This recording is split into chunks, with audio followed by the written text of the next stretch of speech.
je prophétise que ce pasteur-là, celui-là, il va finir un musulman. Je t'invite à écouter ce qu'il dit. Écoute attentivement pour mieux comprendre.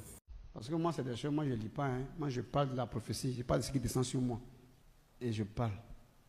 Parce que, comme je disais, quand le musulman s'arrête, d'abord, comme j'ai dit, les arbres adorent Dieu avec les branches. Les animaux accroupis, ils adorent Dieu parce que c'est la prosternation. Et celui qui a arrêté, qui dit Allah,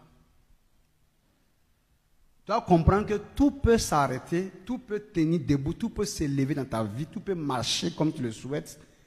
Mais à un moment donné, ça peut prendre un coup. Ça s'est juste incliné, mais ce n'est pas parti.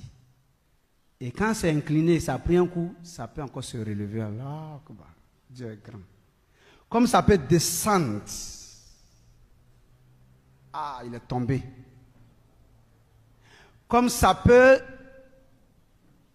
se prosterner pour toucher la terre, ça veut dire que c'est enterré même. Mais pourtant, n'empêche que ça se relève pour dire Allah, Dieu est grand.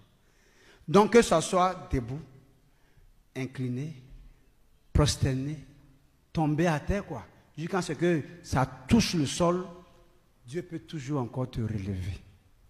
Que Dieu donne la mort à ce qui vit et Dieu donne la vie à ce qui est mort. Ce n'est pas ce qui est incliné que Dieu ne pourra pas relever. Donc, c'est des prières. En le faisant, il faut placer une grande confiance en Dieu. Que si tout est debout, n'empêche que ça peut s'incliner, mais ça viendra toujours encore se relever parce que Dieu est grand. Comme ça peut descendre jusqu'à toucher le sol, c'est-à-dire que même partir maintenant dans l'enterrement, dans la terre, mais n'empêche que ça peut se relever encore parce que Allah.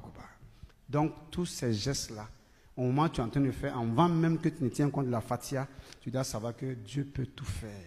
Peu importe l'état, la situation, qu'une chose peut connaître, Dieu reste grand. Il ne faut pas minimiser Dieu pour quoi que ce soit.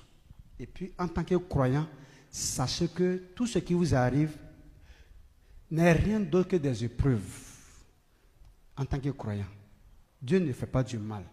Ce qui vous arrive n'est rien que des épreuves.